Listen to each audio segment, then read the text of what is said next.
ফায়াজ তায়েব সাহেব চলে গেলেন মানেটা কি? এটা বলার আগে বলতে হবে ফায়াজ তায়েব সাহেব দেশে এসেছিলেন। ও তো দেশে থাকতো না, ও তো কাজ করতো নেদারল্যান্ডসে, ওইখানেই ওর পরিবার, ওইখানেই ওর সংসার। ও ১.৫ বছর ওর পরিবার থেকে আলাদা থেকে রাষ্ট্রের এই দায়িত্বটা পালন করেছে। এখন রাষ্ট্রের দায়িত্ব শেষ হয়েছে, সে তার পরিবারের কাছে ফেরত গেছে। এখন এইটাকে যদি আপনি ভিন্নভাবে উপস্থাপন করতে চান করতে পারেন। ও তো বলেছে যে ও আবার দেশে ফেরতও আসবে। আমাদের রুট তো এখানে, ও তো এখানে কাজ করতো না, ও তো কাজ করে বিদেশে, ওর চাকরিটাই ছিল বিদেশে।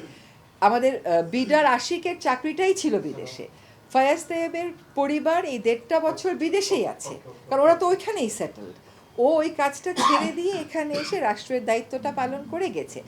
ও যে এই টেলিযোগাযোগ সেক্টরে রিফর্মগুলো করেছে, এগুলো অনেকের পছন্দ হয়নি, তারা এই কথাগুলো বলছে, গোপনে চলে গেছে। তখন কোনো উপদেশে যদি আমাদের দায়িত্বের পরে আমরা বিদেশে যাই, তাহলে আমি চলে যাব বেলাতে, সেখানে আমার অলরেডি একটা ইনভিটেশন আছে এপ্রিল না মে মাসে, আমার সেটাও মনে নাই, আমি সেখানে যাব। আর আমি কি একটা ঘোষণা দিয়ে যাব যে ভাই আমি অত তারিখে অমুক মিটিংয়ের জন্য অমুক দেশে যাচ্ছি? এটা তো কেউ ঘোষণা দেবে না।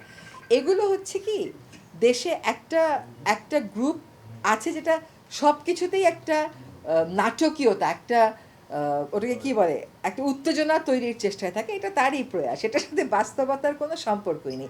গ্লিটারের টুইন লেমন ও অ্যান্টিব্যাকটেরিয়াল ফর্মুলা বাসনকে চকচকে জীবাণুমুক্ত করে আমাদের দেয় গ্লিটার গ্যারান্টি। বরং আমাদের অ্যাপ্রিসিয়েট করা উচিত ছিল যে ১.৫ বছর সে তার পরিবারকে রেখে এসে দেশের জন্য কাজ করেছে। আজকে আসলে ক্যাবিনেট যে মিটিংটা হলো, এটা হচ্ছে নির্বাচনের উপরে আমাদের রিফ্লেকশনটা কি, আমাদের কার কার কাছে নির্বাচন বিষয়ে কি কি ধরনের প্রতিক্রিয়া এসছে, সাধারণ মানুষ খুশি কিনা, রাজনৈতিক দলগুলোর প্রতিক্রিয়া কি, বিদেশি যারা আছেন আমাদের বন্ধু তাদের কি কি প্রতিক্রিয়া, অবজারভাররা কি বলেছেন, এই সমস্ত নিয়ে যার যার রিফ্লেকশন করলাম। আজকে একটা গুরুত্বপূর্ণ হলো যে আমরা একটা নারীর সহিংসতার শিকার হওয়ার অভিযোগটা শুনেছি, সেই নারীর সাথে আজকে আমরা ওয়েব ক্যামেরার মাধ্যমে সংযুক্ত হয়েছি এবং তাকে আমরা আশ্বস্ত করেছি যে তার যে অভিযোগ, সেই অভিযোগের প্রেক্ষিতে সরকার সর্বোচ্চ চেষ্টা করবে তাকে সুবিচার দিতে। আজকে আসলে এই ইলেকশনের সময় প্রযুক্তি আমাদেরকে কিভাবে সাহায্য করেছে, মানে কন্ট্রোল রুমে থেকে প্রযুক্তির মাধ্যমে, ওয়েব ক্যামের মাধ্যমে কিভাবে তাৎক্ষণিকভাবে রিমোট এরিয়ার তথ্য আমরা জানতে পারছিলাম, সেটা নিয়েও কথা হয়েছে। আর আমরা যে নির্বাচনে কতগুলো নতুন এলিমেন্ট যুক্ত করেছি, তার মধ্যে একটা হচ্ছে প্রবাসী ভোট, আরেকটা হচ্ছে যারা সরকারি চাকরিজীবীরা ইলেকশন ডিউটি থাকেন তারা যে ভোট দিতে পেরেছেন, এইগুলো বিষয়ে আলোচনা হয়েছে। আজকে মূলত আমরা গুরুগম্ভীর আলোচনাই করেছি নির্বাচন নিয়ে, কিন্তু more like coming together, sharing our views, sharing our experience, এটাই ছিল। আর বিদেশিরা সব আমাদের শপথ গ্রহণটা হবে সকালে সংসদ সদস্যদের, সেখানে আমরা উপদেষ্টারা কেউ থাকবো না, এটা নিয়মও নেই।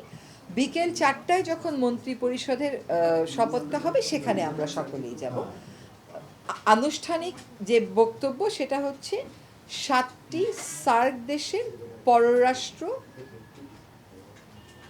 সচিবদেরকে আমন্ত্রণ জানাচ্ছি। এটা একটু চেক করে সচিবের মধ্যে আমি ভুলে গেছি, এখন মনে করতে পারছি না, বাট 7টি সার্ক দেশ থেকেই প্রতিনিধিত্বের জন্য আমন্ত্রণ পাঠানো হয়েছে। এর বাইরে আর কোনো কিছু আমাদের সরকারি পর্যায়ে জানা নেই।